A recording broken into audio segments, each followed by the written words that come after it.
Tester and Maritza Giorgio. We are going to do a little bit of a live chat here on Substack, go over some headlines, and then we have an episode being released with former HUD Secretary Julian Castro here later today. So we look forward to chatting with him. We're going to chat about all these things. We have the Texas redistricting. We have what's going on in DC. I have some questions about what's happening with HUD. He ran for president in 2020. He was the mayor of San Antonio at one point. So immigration, gosh, there's so much we can talk to him about. That indeed. We look forward to this. This is going to be fun. Yes, indeed. Okay, so let's start with the headlines here. We saw some big moves in your old stomping grounds. Yesterday, President Trump announced that he is deploying about 800 National Guard troops to the nation's capital. He claimed this is one of the most dangerous cities in the world. And here's the problem, though. The DOJ says the crime rate actually fell to the lowest rate in 30 years before this happened. He also said the DOJ would take command of the Metropolitan Police Department and that you will either see FBI agents or police on the streets. This is what he said, you're going to have a lot of essentially military, and we will bring in the military if it's needed. Okay, so he is required to notify Congress within 48 hours as laid out by the DC Home Rule Act. And the law also says he can only take control of DC police for 30 days, but Congress could extend that. And then he's also announced he's removing homeless camps. So some attorneys are calling this unlawful. And a lot of people are pointing out, hey, he did not call in the National Guard on January 6th. Well, he did not call in the National Guard on January 6th. In fact, he was requested to do that and did not because I guess people that are working to overthrow the government aren't really a threat, I guess. I don't know. Hey, look, this in a word is, in my opinion, is the definition of trying to make people look a different direction. I work on a lot of equipment. I buy a lot of stuff, just like everybody that's watching it does. The inflation rate's going through the roof, and the tariffs aren't helping. Um, you're seeing all sorts of things in our economy that are going upside down. You see the Epstein thing that's happening. You see the taking away of due process and all that. Look, this is all about pivoting and moving to something else. Unfortunately, it's also, I think, about what's the world going to look like if martial law is instituted. And this is what happens when you do have a president that doesn't is so old that they don't know what they're doing. And quite frankly, I think that's what's going on right now. He's being told what to do. He's not thinking real well, in my opinion, or he would reevaluate his tariff crap because it's killing us economically. And he'd also released the Epstein stuff because he promised to do that, but he hasn't done it. And so this is about to have him make sure people take their eyes off the ball. I just this is this is crazy. It's also a Democratic city, and so you've got plenty of Republican-run cities that are probably worse than Washington D.C. I've never ever went to a town and said this is a Democratic city or this is a Republican city. This is how crazy this whole partisan bullshit has gotten. And so, yeah, bad deal. I think it's stupid. I think it hurts the country. I think it hurts our nation's capital. I think if we're waiting for Congress to do something, just look at the last 7 months. They haven't done jack shit, and they ain't going to do anything on this. My prediction. Yeah, I always think about that, like you say, a blue state or a red state. I mean, because we live in Montana, which is now a deep red state. There are lots of Democrats who live here. You go to a blue state, there are lots of Republicans that live there. So it's not like it's just all sequestered into one area. But the other thing that I, think about with this is I spent a lot of time in DC. In the grand scheme of cities I've traveled to, I really feel safe there. Like, have you had any incidents that you didn't feel safe when you were there? So look, there's parts of the town that you got to be careful not to go into, especially at night. But hell, Like every town. there's parts of Montana like that. Okay, you just gotta use your brains, and I just think that this whole thing is just It's a really bad precedent, I think, especially when it's being done without a sense of what the hell's really going on in the town. And as far as cities go, I'll just tell you this. On the East Coast, this is my own personal opinion. Boston's my favorite. Oh, I guess that's a city now, isn't it? Oh my God, you can't have that. And Washington D.C. is second, probably because I know the town better. But they're all great. But the truth is Philly and New York and Miami and all those cities and all of everybody else that I've forgotten about in between are great towns and great cities and have their own ambiance. But for the president to walk out, not even knowing what a dozen eggs costs or a loaf of bread costs, and say, "Well, there's too much violence going on here," when the truth is, this is all about politics, and in the end, the folks at DC will probably end up suffering. Okay, so the Supreme Court has been formally asked to take up a case that urges the court to overturn the Obergefell v. Hodges ruling. That was the ruling that guaranteed the right to same sex marriage across the nation. Justice Clarence Thomas specifically mentioned this in his statements when the court overturned Roe v. Wade in 2022. This has been something a lot of my LGBTQ friends have been talking about and worried about since then. The filing says if it is overturned, the issue would go back to the states. Any same sex couples already married would be grandfathered in. No word here on when the Supreme Court will decide, but I don't have to say this. I've seen a lot of posts from my friends who are LGBTQ who are very, very worried about this. Well, what I think what this says, if you're gay and you want to get married, go get married right now because then you'll be grandfathered in. I mean, I don't understand why this case is brought forth to the Supreme Court. Number one, number two, if they will take it up. Number two, look, if gay marriage is bad, which who the hell cares? Same sex marriage is same sex marriage. If people love one another, they ought to be able to marry. I don't understand why this is even going on. It just doesn't make any sense to me, and it really does make same sex folks second class, in my opinion. And so this is well, hell, this is Justice Clarence Thomas's agenda, quite frankly. So that's what he wants. And like I say, they've been asked to take it up. They may or may not take the case up, Yeah. right? Yeah. Yeah, yep.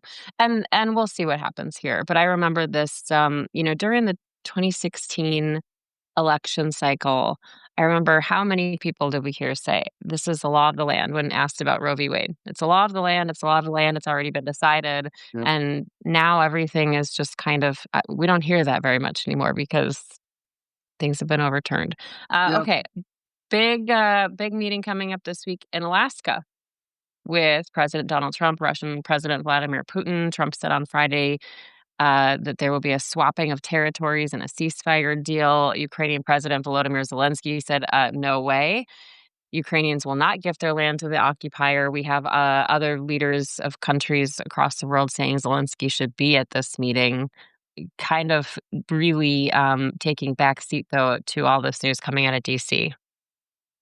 Well, Zelensky should be at the meeting. And they're talking about his country, and they've been fighting for it with their lives.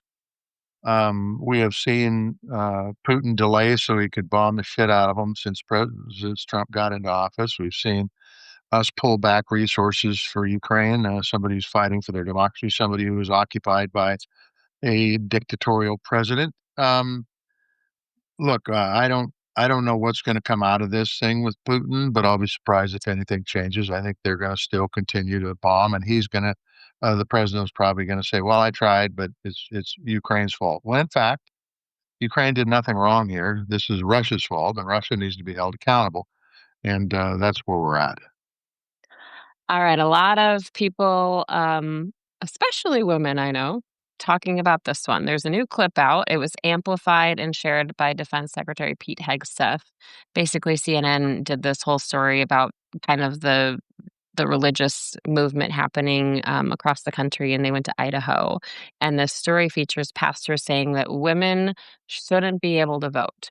Some are calling for the 19th Amendment to be repealed. Your history brush up here says that's the amendment that gave women the right to vote. And Hegseth shared it with the comments of, quote, all of Christ for all of life. So a lot of people are watching this and wondering if that's something they're coming for next, that it should be like a household vote, not Well, women's rights. you just got in talking about gay marriage potentially being revoked by the Supreme Court. So, I think anything's out there. My dad, God bless his soul, great guy, always had a saying, religion isn't bad, it's the people in it that make it bad. Um, True. It's a true statement right here. Look at it on paper.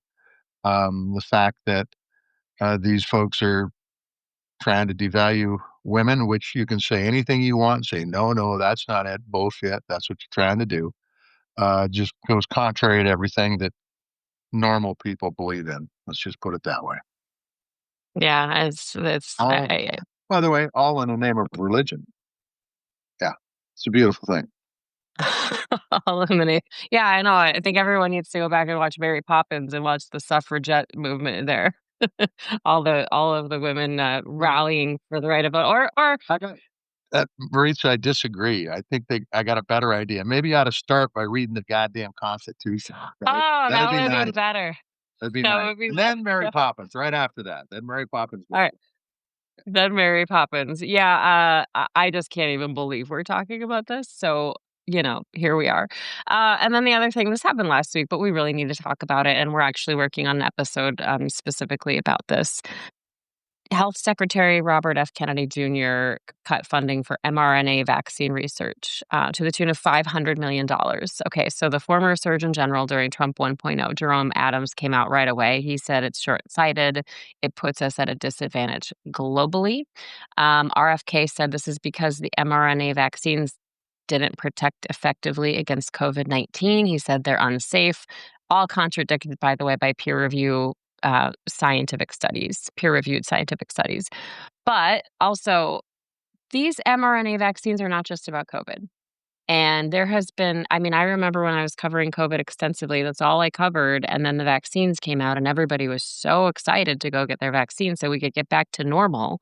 Um, there have been studies about how to use these vaccines to treat and protect against cancer, other deadly diseases. And the really scary thing that I talked about last night, I think, is that once these go away, you can't just flip the switch back on. I mean, this is decades of research that if you just get rid of, you can't continue that research. You'd have to start back over. So, Oh, so correct, young child. You're correct. Um, Look, there's a lot to unpack here, but I'm going to start by saying the person who says that vaccines don't work is a guy that takes his grandkids swimming in sewage in Washington, D.C. Maybe that's where President Trump should send the National Guards, clean up the waters. That'd be great. Look, I'm all about making America healthy again.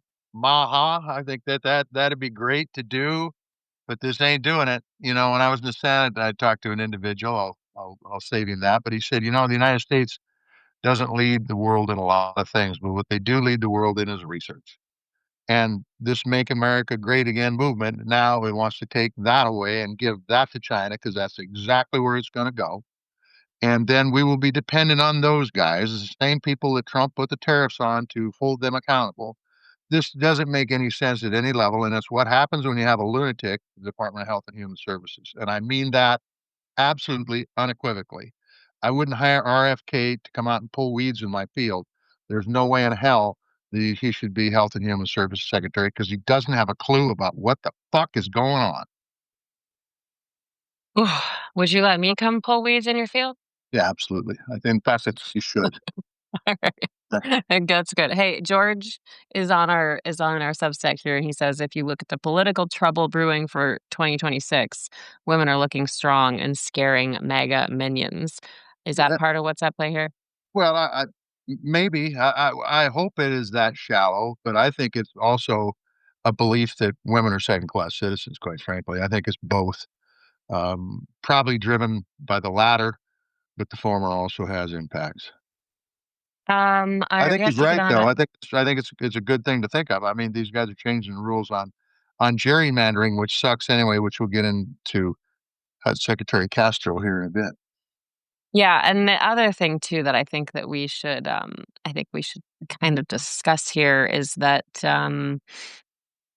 as we look at 2026 and beyond, and we talk about going back and reading the Constitution, how many people said, "Go read Project 2025?" Everybody, And yeah. have you read it, all 900 some pages? I've got it committed to memory. I've got a chapter and verse. No, I have not read it. Read parts of It's a it. lot. It's a lot. I mean, it's a load, but you know what? It's being implemented chapter and verse. That's a fact.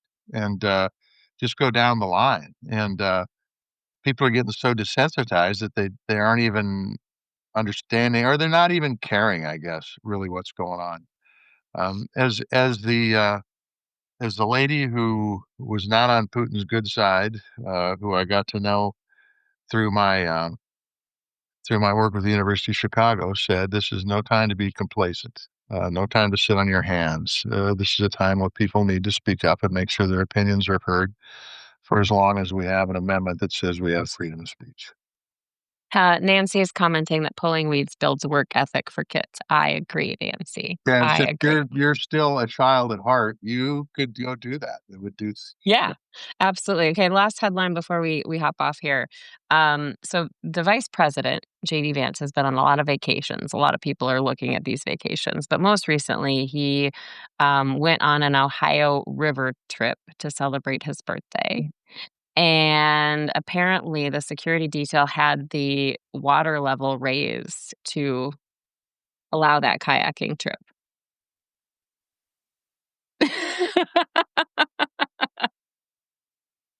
Well, The Secret Service requested it. The Secret being Service vice requested the president has increase. its benefits, I guess.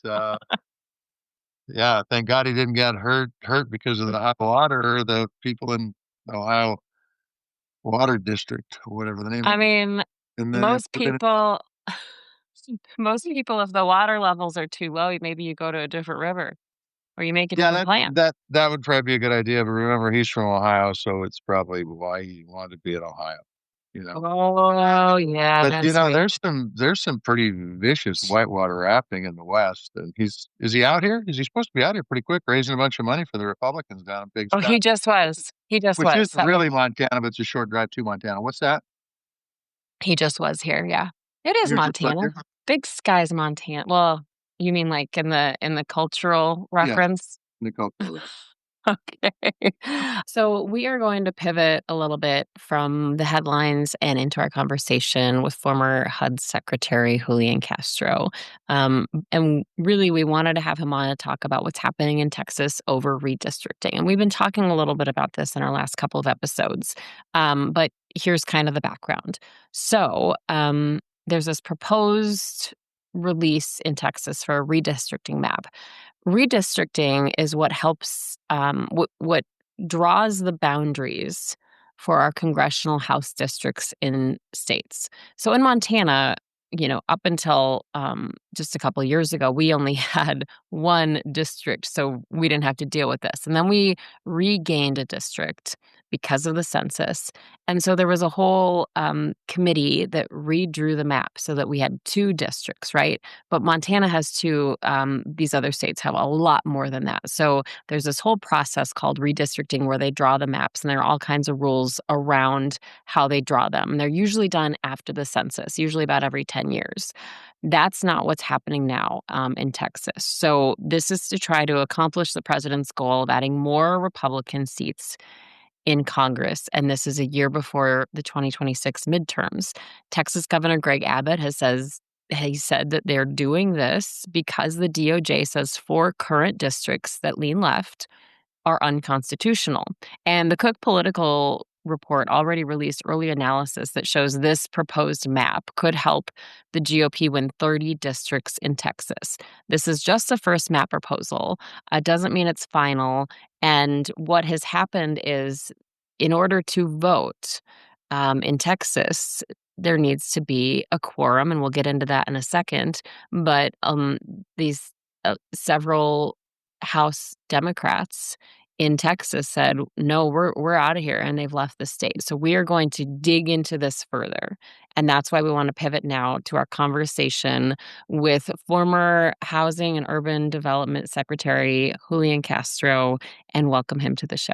We have a lot to talk about, so thank you for being with us, Secretary. Thanks for having me. Great to have you.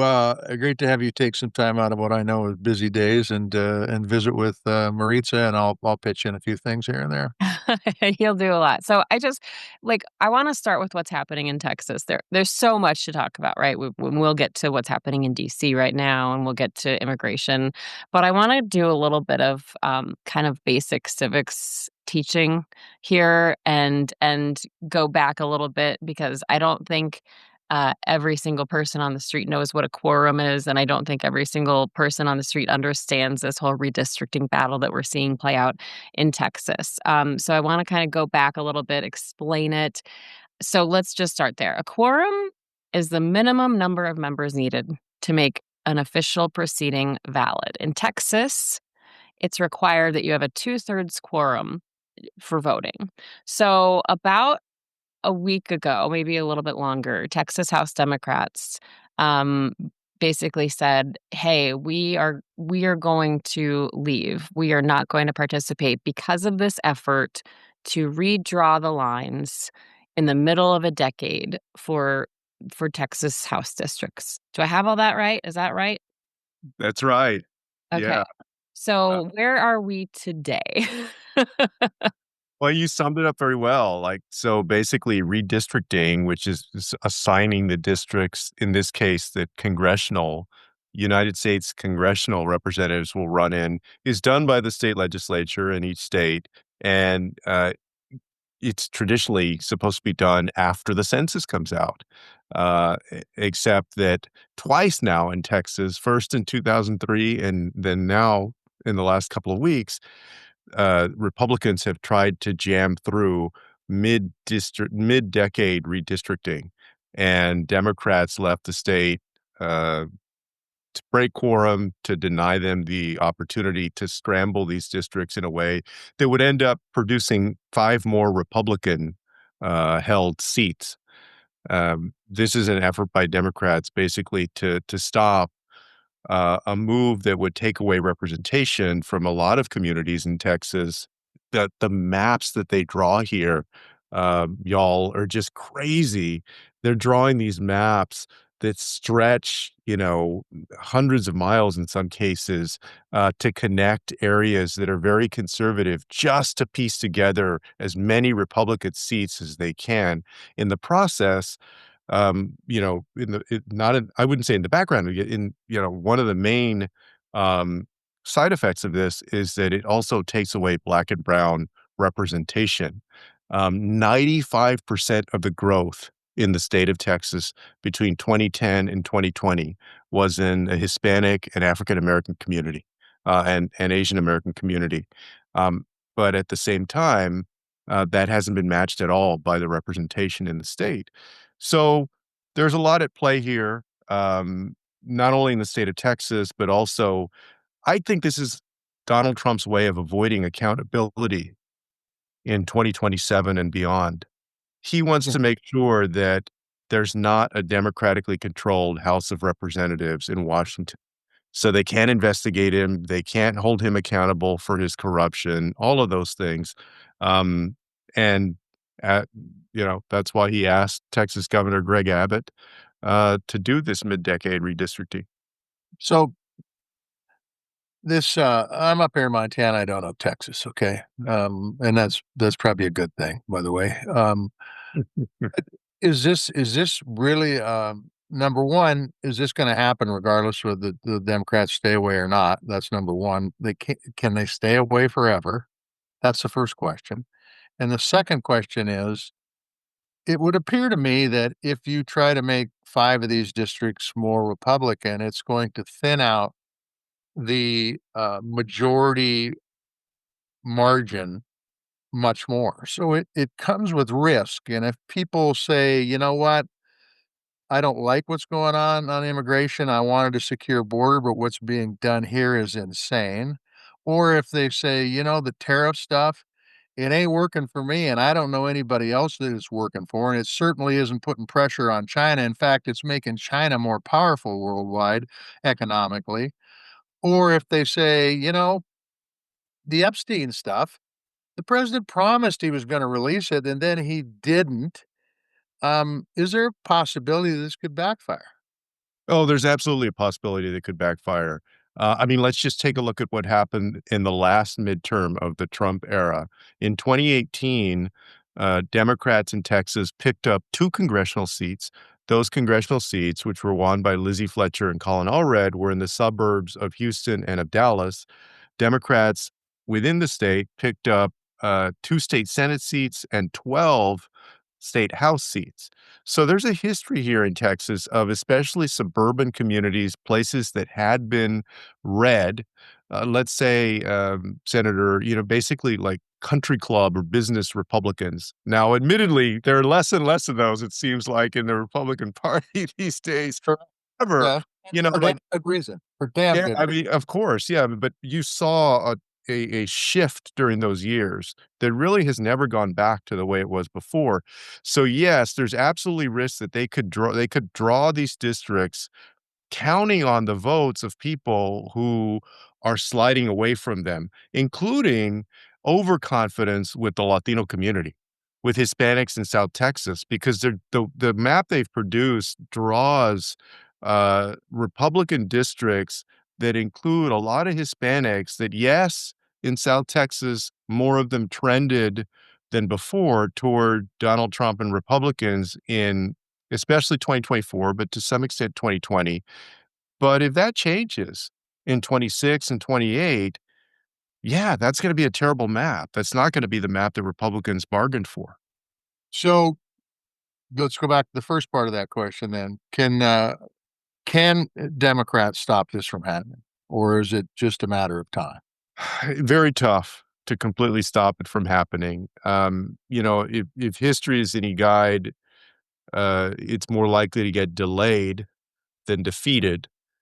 But here's the thing, they do have deadlines, right? In order to, as y'all well know, I mean, in order to get the 26 election in place, and in Texas, the primary happens in March, they have to get these maps in order by early December, is my understanding.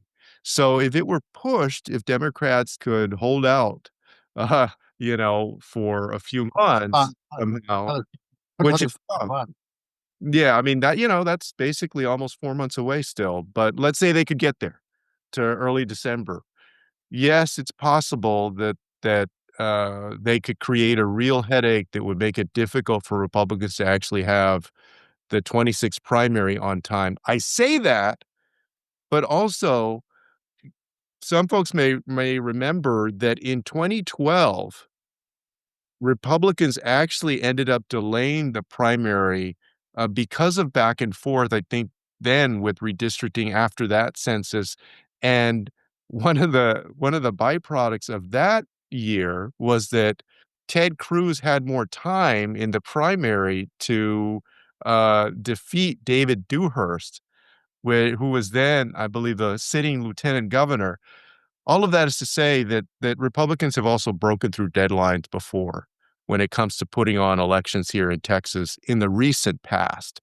So, if I had to say, if I had to call it right now, I would say probably this is a move that is gonna delay rather than defeat these lines. But Well, because it's hard. I mean, we know that there are a lot of, lawmakers from Texas in Chicago right now. I was reading kind of about all of the things that they have to deal with. I mean, these are human beings who have families and jobs and kids, and their life is basically put on hold for this move right now. And then you have I mean, I've seen some of the threats against them, right? Like, we've seen some people say they need to go be arrested and charged. I'm kind of curious what you think about that. I think it was John Cornyn, Senator John Cornyn. He called he called for the FBI to track down these legislators who fled Texas. And then we have, the Attorney General of Texas, Ken Paxton, asking the Supreme Court there to declare these seats vacant and basically kick them out of their office. Like, how do you see all of that playing out? Not just them being gone from the state, but all of these people trying to say they need to be held accountable for leaving. I mean, Republicans are trying to use every tool in the toolbox, whether it's legal or not, to bring these Democrats back and get quorum. And for Senator Cornyn to ask the FBI to get involved when it is not against Texas law to break quorum. There's no illegality in that act, and they know that. That's well established. And so they're trying to invent these other reasons that law enforcement should or could get involved, including suggesting that uh, because the state representatives have accepted resources from groups to help them pay the fines that they owe, which is $500 a day for being absent, from the legislature. These are civilian fines, not criminal fines, but that because they've accepted those dollars, they've somehow been bribed. They're engaging in accepting bribes. And Ken Paxton, the Attorney General, has also gone after Beto O'Rourke's group, Powered by People, because they've been providing some support. Now, mind y'all, in Texas, there are no contribution limits. It is the Wild West. And so this is one of the ironies of this, is that these Republicans have kept in place this system where no contribution limits, lobbyists wine and dine, do whatever you want. And then all of a sudden, when they needed to create pressure to bring these Democrats back, they say, wait, you guys are illegally, taking bribes. Not only that, I mean, Ken Paxton was on trial for years. Now, ultimately, he did not get convicted. He was able to stave it off, but he was indicted for different fraudulent activity. So there's you know, just a high level of hypocrisy here, and the pressure is mounting on these Democrats. I talked to one state representative the other day, and he said that he was missing his young daughter's first day of school this week because he's out in Illinois. He also mentioned that others have had relatives who are sick that they're not able to visit. This is a part-time legislature, so they also have other jobs. That means that you gotta rely on an employer who's understanding. I mean, and how many employers just let you stay out of your job, for 2 or 3 or 4 weeks or even longer? It's difficult to do, and there is a certain level of sacrifice and of risk on their part. And for folks like me, correct me if I'm wrong, Mr. Secretary, but Paxton is running against Cornyn in a primary for that U.S. Senate seat, correct? That's right. Yeah, and he's, more than a dozen points behind in the latest poll. Which, Cornyn. which one? Cornyn? Yeah, so, I mean, this is a guy that's politically desperate. Many people expect him to lose that primary. He's doing everything that he can to show his bona fides of, "I'm the biggest Trumper that in Texas." Ken Paxton was Trump's, actual Texas campaign chair, so that's tough. But that's definitely what's behind Cornyn, pulling this move of asking Kash Patel and the FBI to get involved. It's all politics on their part. Yeah, and it's also about Paxton asking the Supreme Court to have the seats vacated that are held by the Democrats and all that. It's who can be the biggest MAGA. You're right, 100% correct. Yeah, Yeah, I it's also for the Democrats, just in terms of the politics of 26, if Paxton wins that primary, the thinking goes, and I think it's accurate, that that's a more likely, pickup for Democrats. Still gonna be tough, but probably it's more within range if Paxton wins that primary and he's the nominee for Senate, than Cornyn. Cornyn's been there forever. He's had some crossover appeal. He's gone as MAGA as he can lately, but, it's hard to beat incumbents. I think that this is a good time to mention that if you are somebody who's voted in presidential elections and you skip the midterms or you don't really participate in your state elections, this is a perfect example of why it's important because these are the lawmakers who help decide these maps Yep. and who draw these lines. And when something kind of piqued my like a red flag went up a little bit, Secretary, when you talked about the growth in Texas, in the brown and black communities and what this could do to those communities as far as representation. And then we have the Supreme Court looking at this redistricting plan from Louisiana and trying to answer the question of a second majority black district that was made if that violates the Constitution. And then earlier on, Senator Tester and I talked about this headline of Defense Secretary Pete Hegseth sharing a video that basically has you know, Christian leaders calling to repeal the 19th Amendment to remove the right to vote for women. So, do you think that we're headed really in that direction? Do you worry about this disenfranchisement for minorities as we move ahead? Do you think that America will stop it? Yeah, I still believe that there are enough, reasonable, good-hearted, uh, people who are informed enough, who are able to get through the clutter today that we face with misinformation and even disinformation to make rational decisions that will take our country forward.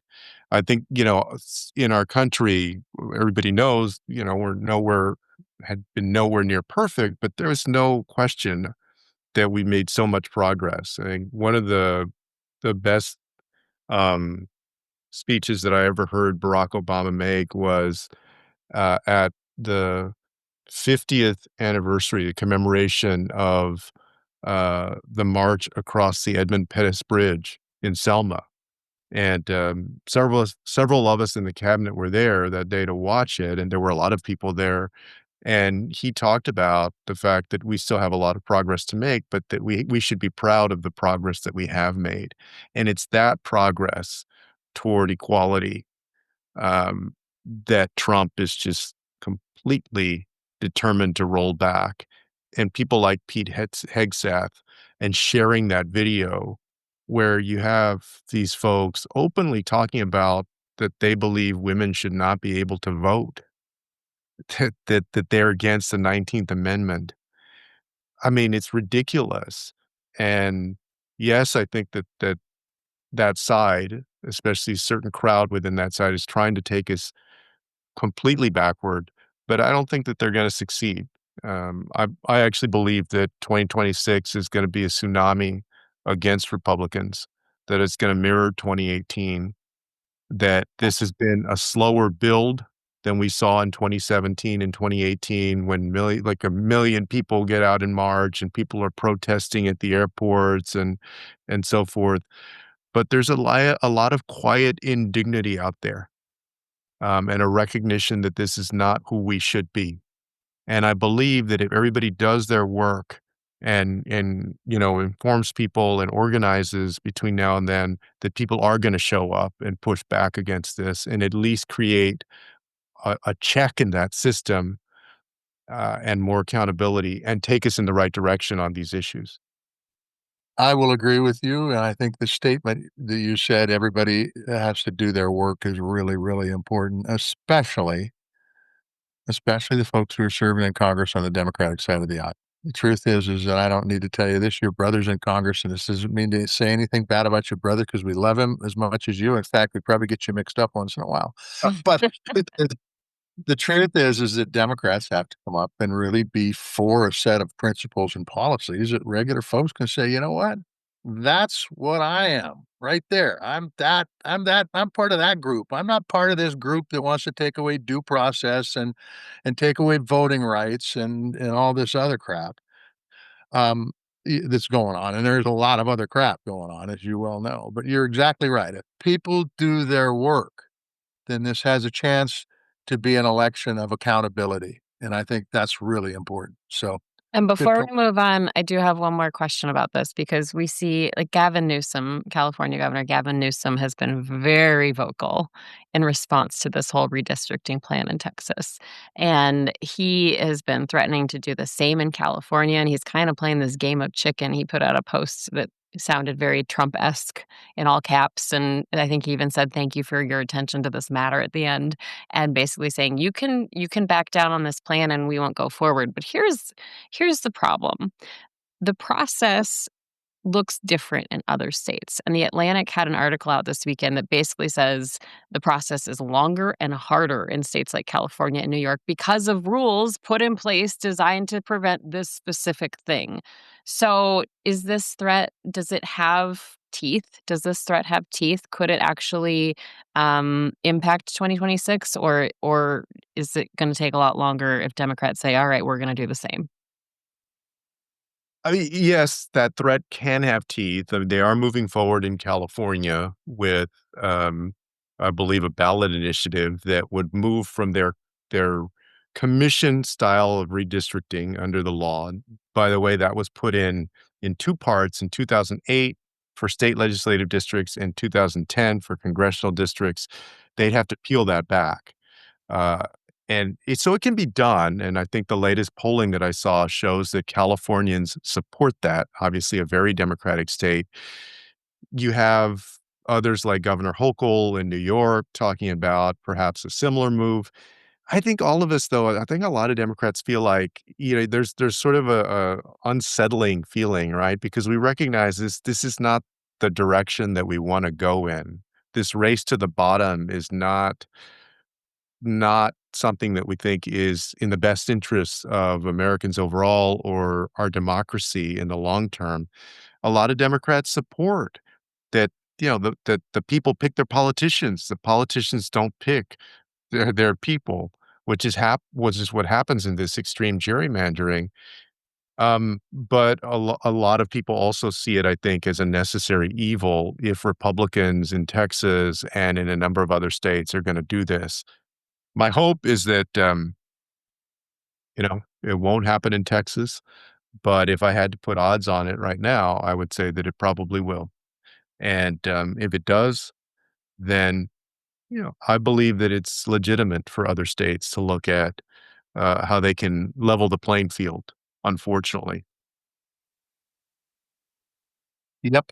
Yeah, I mean, I think truthfully, especially with AI now, I think AI could set up a set of rules that would make the reapportionment actually make sense and not be slanted politically Democrat or Republican, if people can't do it, let's depend upon a computer to do it. But because they're using computer information anyway to draw these goddamn gerrymandered districts. So what the hell?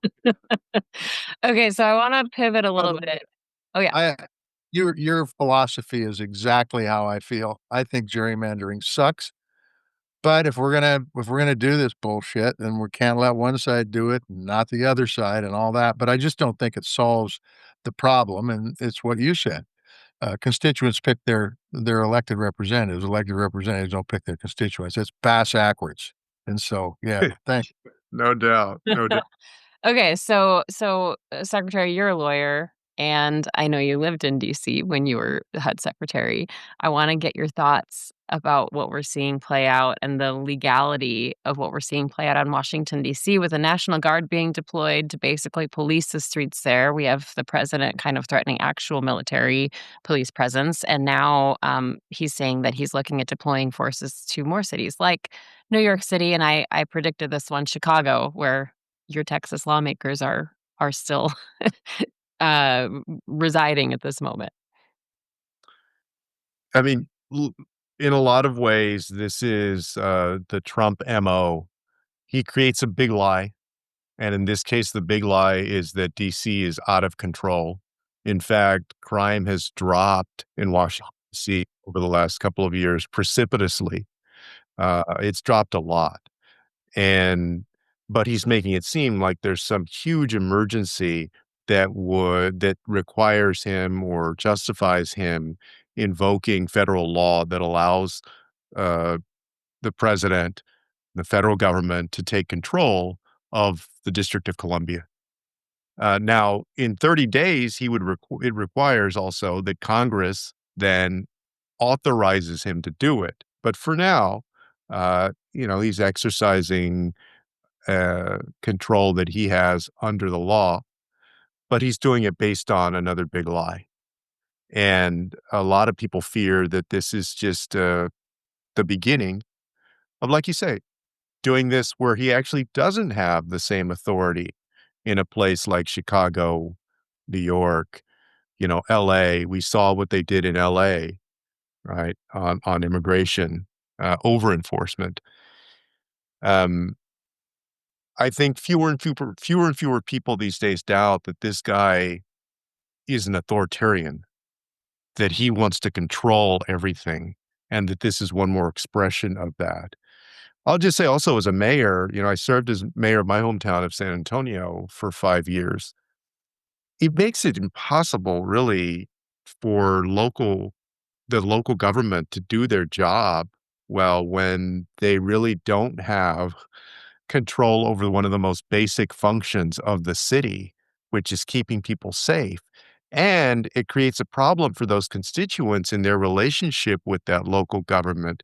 The relationship with local government is often one of the most meaningful, fruitful, like productive relationships, much more productive than a relationship with the federal government or even the state government. People still trust local government and they see results in local government.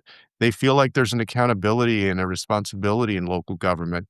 When you send in a federal force, you break that up and you create problems for that local government. In the long run, that's going to make it worse. And I think it's going to end up making DC work less well, not better.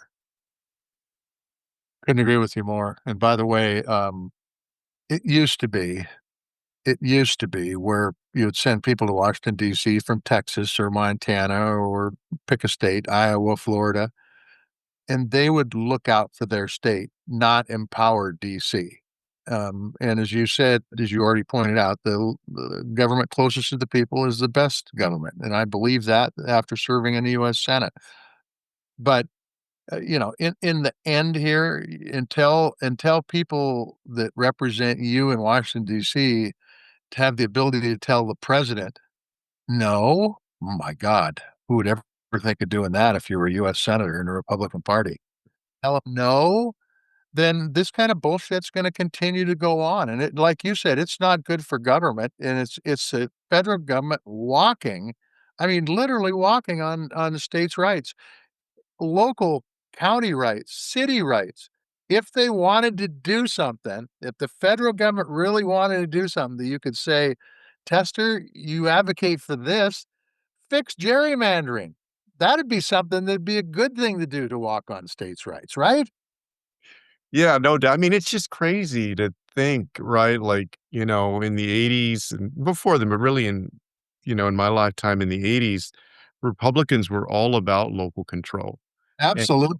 think about what they did at the federal level, even in my old neck of the woods, right? With block grants, for instance, where it wasn't DC making the decisions about how money was going to be spent on infrastructure or housing or other things. It was the local level, the state and local level. And now it's just completely reversed. They're taking away home rule authority in state legislatures all over the place.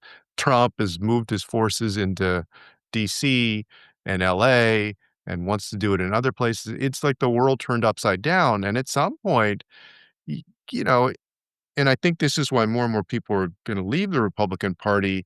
What in the world do you stand for? You 100%. know, what do you stand for? Democrats are taking a lot of flack for, well, what are you standing up for? But really, these guys have turned on their head exactly what they said they stood for so many decades. Yep. There's some lines from Hamilton in there. I caught those. World turned upside down. Okay, so the Trump administration is also promising to clear up homeless encampments in DC.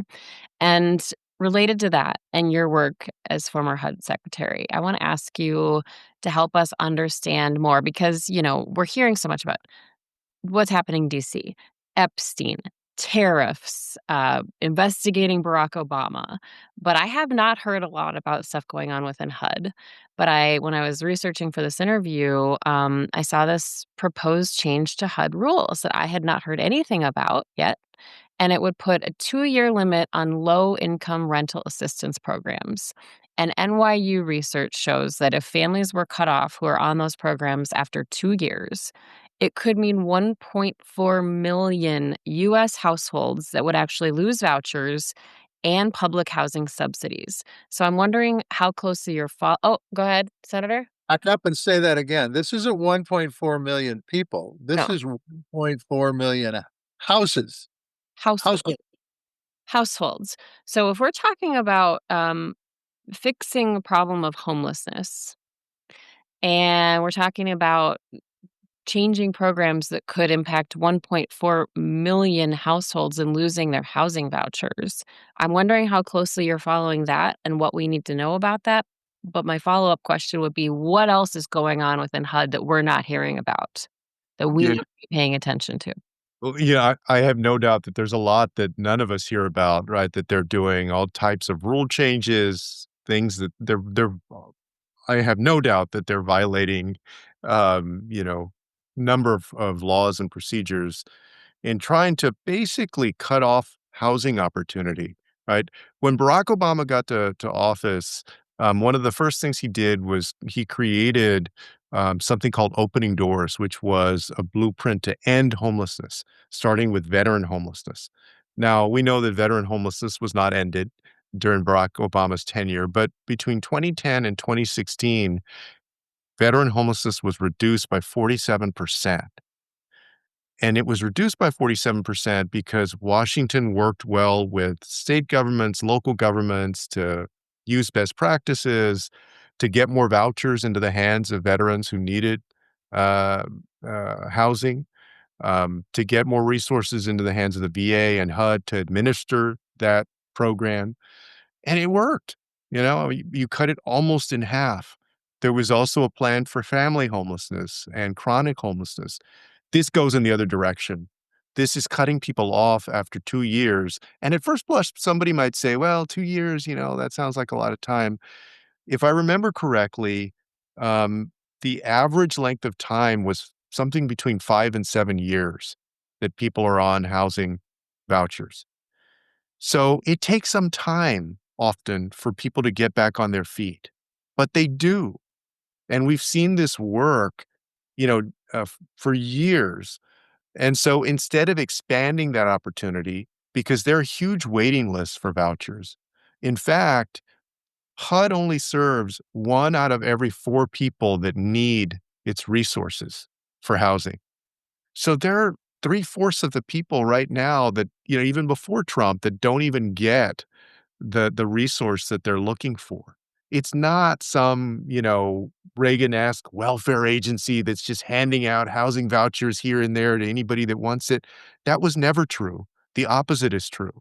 There aren't the resources that you would want.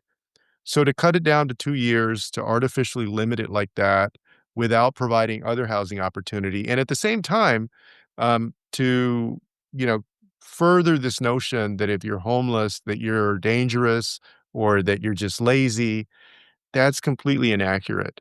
And, this is another reason that, um, I think a lot of people are gonna be worse off because of this administration. And when it comes to HUD, there's just no belief in that mission. There's no support for it. They've even gone so far as to put the building up for sale that HUD is in, that they've been since LBJ inaugurated it in 1967. I think, that's more kind of emblematic than anything else of an abandonment of the mission of trying to provide housing opportunity. And the last thing I'll say here is the, the need to bridge that gap on housing isn't just in these urban environments. This is everywhere. You go to small towns in the United States, you go to medium-sized towns, and people will tell you that the rent has gone up and up and up.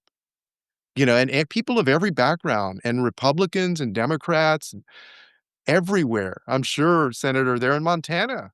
You Mm. hear about it. I mean, go to some of these Montana cities and especially because people have moved in over the last few years, I mean, things have skyrocketed. So these Republicans that are allowing this to happen, they have a lot of constituents in their own backyard that are hollering for more help when it comes to housing affordability. Yep, and it's not only in the bigger towns in Montana, it's even the very small ones the same way. It's gone through the roof. And by the way, we also need to point out this is being done to save money to give tax breaks to the uber rich, so that they can give money for a $200 million golden ballroom in the White House. That private those private dollars that are being raised for that are tax dollars that should be going into the tax because it's money that was given to the uber rich, and now the uber rich are saying, you know what, uh, Mister, whatever you want to call him, president or anything else, we're going to give you money for a golden ballroom because that's what the United States stands for, right? Jesus Christ, Y unbelievable. Anyway, Okay. What let me last ask. Yeah, I go ahead. got one more, and then I've got to head out and get I some know, work I know, I know. today. I mean, I like bullshitting with the secretary, but this is the way it is. So you come from a state that has a lot of people of color, a lot of Latinos. Mhm.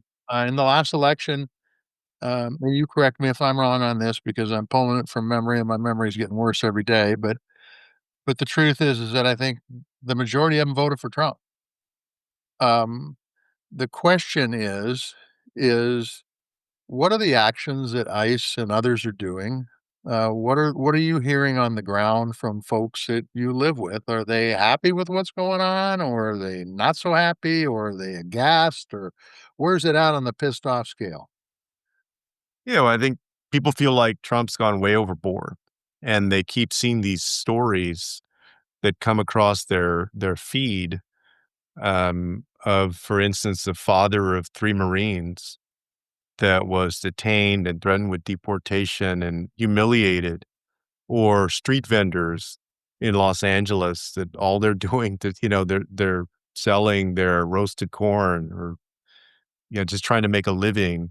People working in factories, people showing up to Home Depot because they're day laborers and, they're just here to work.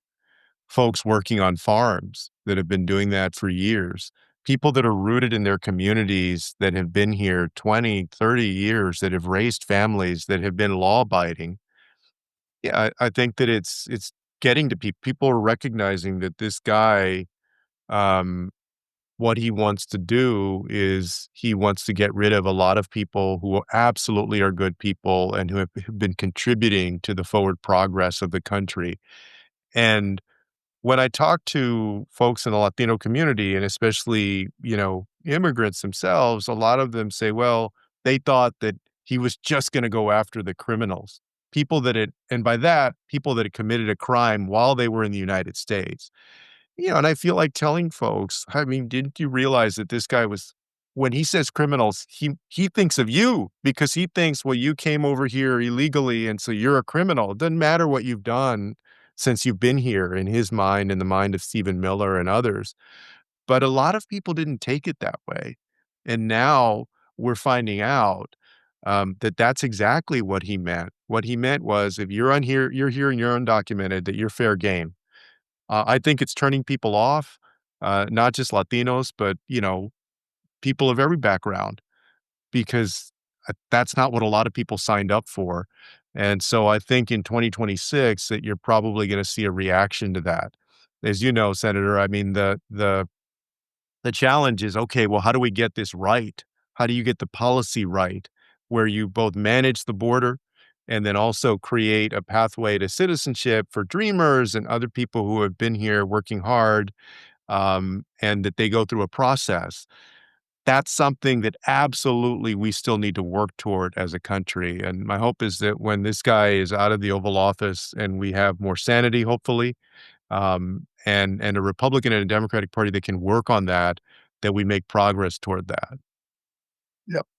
Yeah, I agree. I mean, I think the key is this next election is hopefully it'll be straight up and not screwed with.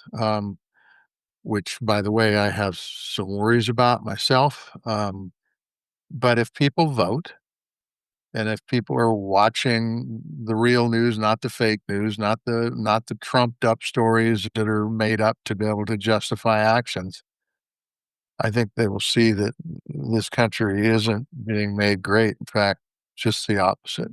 And that worries me because I know how China wants to replace us economically and militarily, and it looks to me like the actions of this administration and the actions of Congress, too, by the way, probably more so than this administration, are doing their level best to make it so China is all they can be, which is crazy. You got one more question, then I got to go, Maritza. Okay, this is the silliest question you're gonna hear all day because we wanna end on some fun. Yeah. I don't know any identical twin that hasn't at one point tried to pull the wool over their friends or families or teachers' eyes and do a swap. Have you and your brother, Representative Joaquin Castro, ever, like, even joked about doing that? Oh, we have, in fact, we did that in high school. So we had, I think we had the same class. I can't even remember what the subject was now. Um, but basically, I had the class, let's say, in 3rd period, and then he had it in 4th period, and I just stayed there. And the teacher didn't even realize that it was the same person with the same clothes on, and, so we had to do that, Maritza, because when you're twins will know this. Everybody always asks you throughout your life, "Oh, have you ever switched? Have you Right, ever?" right, right. So I mean, you gotta do something so that you have But, like, something you've to. never done it in your roles in government. No, no, in 2005 when I was running for mayor, we I was gonna go to a river parade in San Antonio. They do these river parades on the San Antonio River, and have my brother as a guest, and then at the last minute, I didn't go, but he still went on the barge, and my political opponent said that we were trying to switch and that he was running, because it was during a campaign, but that was not intentional. That is Uh that kind of worked out, I guess, in the same way, but it wasn't intentional. The one in high school was intentional. Oh, that is funny. Well, we wanna just thank you so much for your time. We covered a lot of ground, but thank you for joining us and kinda helping us understand what's happening in Texas and beyond a little bit better. Yeah, one thing that I just kind of want to add is I really appreciate I appreciate you. I appreciate your brother too, by the way.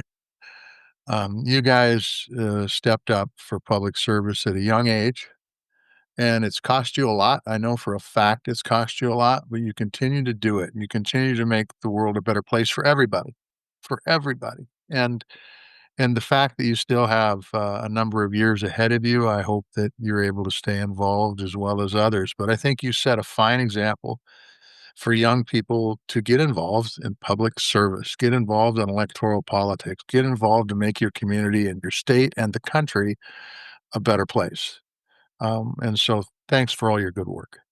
Well, thanks a lot, Senator, and the feeling is mutual, and I just appreciate the chance to chat with y'all today. It's Alright. always good. Take care. Be well. Hopefully, we'll see you on the trail somewhere. Okay. Okay. Alright, Take thank you, Secretary Castro. care. Okay, we will wrap this up so you can get on the combine. What? What? Oh, you're reaching for a folder. I'm reaching for a folder. Yeah. I thought you were, like, you gotta get online and buy the new Taylor Swift pre-order that she launched last night. There's a new Taylor Swift album coming out, didn't you hear? I didn't, but I'm gonna get right on that.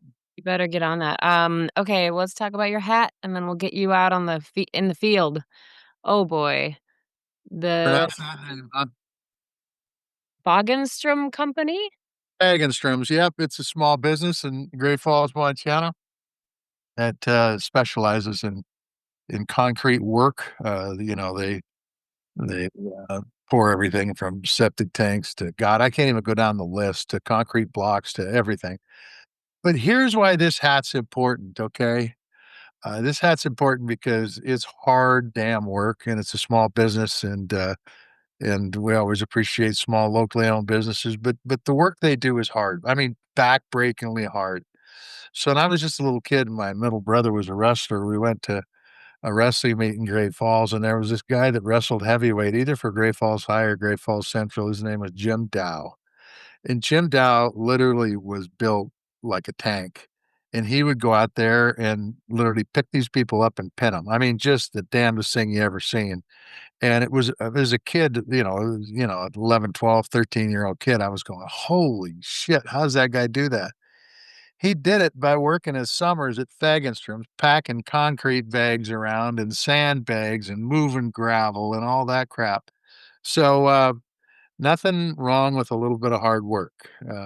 By the Right. way, now son ended up being a page in the Montana State Legislature and ended up playing football for the University of Montana Grizzlies. Colin Dow is his name, and I hope he watches this podcast because as a little kid, his old man made a big impression on me. He's since passed away, but his dad has. Well, So, we know it's a small state and a small world, and so we know that if he's not watching, somebody will make sure he gets this episode. absolutely, I hope so. Anyway, Okay. Let me wrap up. You can find us here on Substack, Blue Sky, Instagram, YouTube. You can shoot us an email at groundedpcast@gmail.com. We want to thank everybody for all of your support. This only works because of people like you. And we want to thank our guest, former HUD Secretary Julian Castro, and our friends at Pearl Jam for letting us use their music. And to all of your listeners, I think we might chat again soon, and we'll have Senator Tester from the Combine, maybe. yeah, that'd be cool. Yeah, I got to get the damn thing running. I had a breakdown yesterday, so we're going to try to get it rocking and rolling and get out there and try to feed the world. Anyway. All right. Thanks, everybody.